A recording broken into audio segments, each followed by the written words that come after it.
Hello everyone, welcome to the Dynamic Gout Exam Coaching YouTube channel. Friends, 25 June 2024 నాటి ముఖ్యమైన current affairs చూడండి friends. 2024 world investment రిపోర్ట్లో భారతదేశం ఏ స్థానంలో ఉంది? ఆన్సర్ 15వ స్థానం.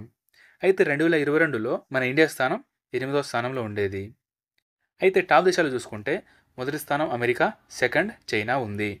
అయితే ఈ నివేదికనిచ్చింది అన్క్టాడ్ యొక్క ఫుల్ ఫామ్ వచ్చేసి United nations conference of trade and development.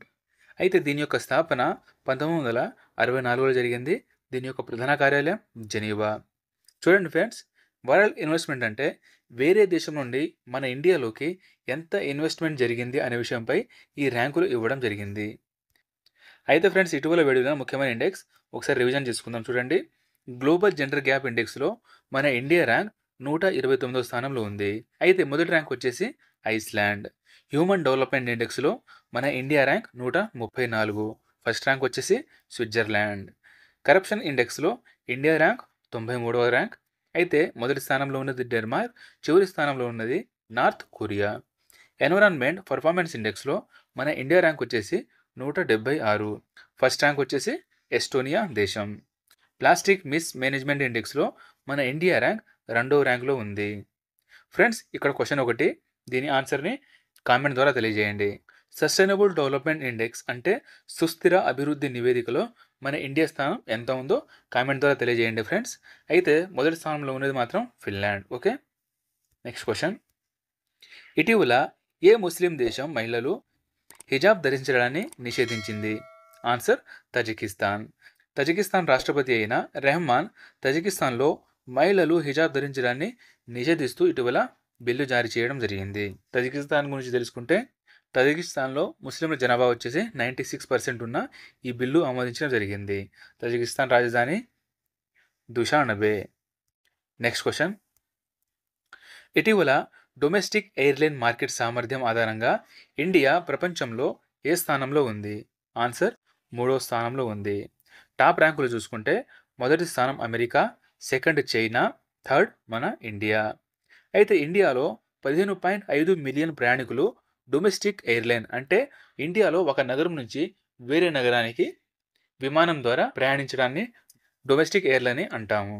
Okay, అయితే అమెరికాలో ఒక సంవత్సరంలో 86 మిలియన్ల మంది, అయితే చైనాలో 68 మిలియన్ల మంది, మన ఇండియాలో 15.5 మిలియన్ల మంది ప్రయాణించారు. ప్రస్తుత భారత విమానయాన మంత్రి, ఏవియేషన్ మంత్రి వచ్చేసి రామ్మోహన్ నాయుడు గారు. ఆయన ప్రజెంట్ ఉన్న కేంద్ర మంత్రులలో అతి చిన్న వయస్సు గలవారు ఈ రామ్మోహన్ నాయుడు గారు, మన ఆంధ్రప్రదేశ్కు చెందినవారు. Next question. 2024 ఇంటర్నేషనల్ ఫిల్మ్ ఫెస్టివల్లో ఇటీవల ఎవరిని గోల్డెన్ కోచ్ అవార్డుతో సత్కరించారు? ఫ్రెండ్స్, ఇది చాలా చాలా ఇంపార్టెంట్ క్వశ్చన్ ఫ్రెండ్. ఇది ఆన్సర్ వచ్చేసి ఆ సినిమా పేరు golden thread.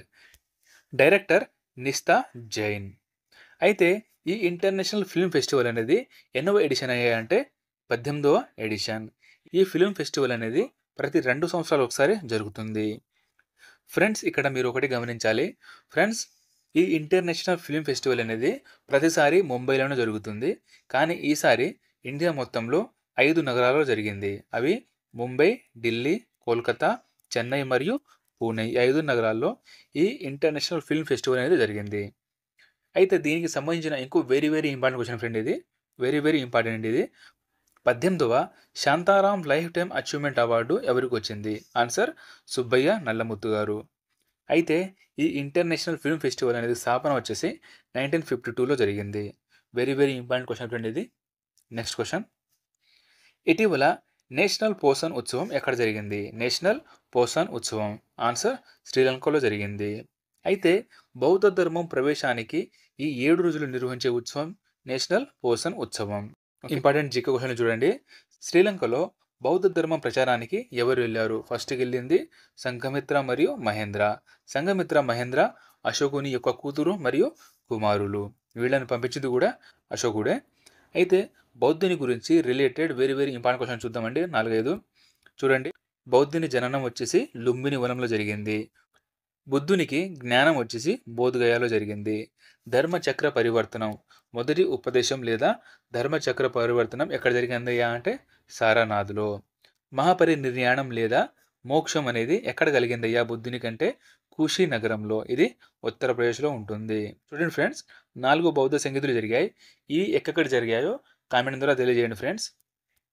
Next question, bureau of Indian standards ఇటీవల ప్రారంభించిన IS 18590 2024 మరియు IS 18606 2024 ప్రమాణాలు దేనికి సంబంధించింది? ఆన్సర్, ఎలక్ట్రిక్ వాహనానికి సంబంధించింది.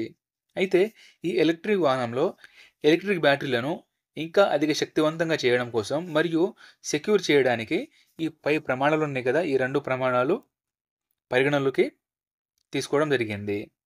అయితే ఇంకో very very important question friend ఇది. ఎప్పటి వరకు అన్ని వాహనాల విక్రయాల్లో 30% ఎలక్ట్రిక్ వాహనాలు ఉండాలని భారత్ లక్ష్యంగా పెట్టుకుంది? వెరీ వెరీ ఇంపార్టెంట్ అండి. దీని ఆన్సర్ కూడా కామెంట్లో తెలియజేయండి. నెక్స్ట్ వీడియోలో వీటి ఆన్సర్ మీకు ఫస్ట్లోనే చెప్పడం జరుగుతుంది. Okay friends. నెక్స్ట్ క్వశ్చన్, ఇటీవల అంతర్జాతీయ ఒలింపిక్ దినోత్సవం ఎప్పుడు జరుపుకున్నారు? ఆన్సర్, జూన్ 23న.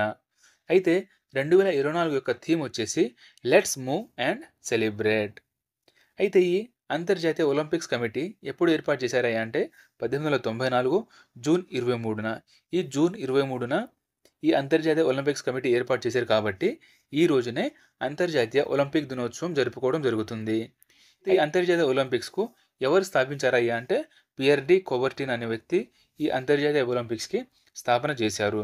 అయితే అంతర్జాతీయ ఒలింపిక్స్ యొక్క ప్రధాన కార్యాలయం లూషానే, ఇది స్విట్జర్లాండ్లో ఉంటుంది. అయితే ఫ్రెండ్స్, వీటి రిలేటెడ్గా అంటే ఒలింపిక్స్కు రిలేటెడ్గా ఇంపార్టెంట్ క్వశ్చన్ చూడండి. మొదటి ఒలింపిక్ ఎప్పుడు జరిగింది అంటే 1896 ఎథెన్స్లో జరిగింది. 2020లో ఇది 32వ ఒలింపిక్ ఎక్కడ జరిగిందయ్యా అంటే జపాన్లోని టోక్యోలో ఈ 2020 ఒలింపిక్ జరిగింది. 2024లో 33వ ఒలింపిక్స్ ఎక్కడ జరుగుతాయా అంటే ఫ్రాన్స్లోని ప్యారిస్లో. 2028లో 34వ ఒలింపిక్ ఎక్కడ జరుగుతుందయ్యా అంటే అమెరికాలోని లాస్ ఏంజల్స్లో జరుగుతుంది. ఫ్రెండ్స్, ఈ 2 క్వశ్చన్లు వెరీ వెరీ ఇంపార్టెంట్ అండి. ఈ క్వశ్చన్లకి కూడా ఆన్సర్ కామెంట్ ద్వారా తెలియజేయండి ఫ్రెండ్స్. అయితే 2024 ప్యారిస్ ఒలింపిక్స్ టార్చ్ బేరర్గా ఎవరు ఉంటారు మరియు ఫ్లాగ్ బేరర్గా ఎవరు ఉంటారు? వీటి ఆన్సర్ని కామెంట్ ద్వారా తెలియజేయండి. నెక్స్ట్ క్వశ్చన్, ఇటీవల ఇండియా శ్రీలంక దేశాల మ్యారిటైమ్ రెస్క్యూ కోఆర్డినేషన్ సెంటర్ను ఎక్కడ ప్రారంభించారు? Maritime rescue coordination centre. Answer, న్యూఢిల్లీలో.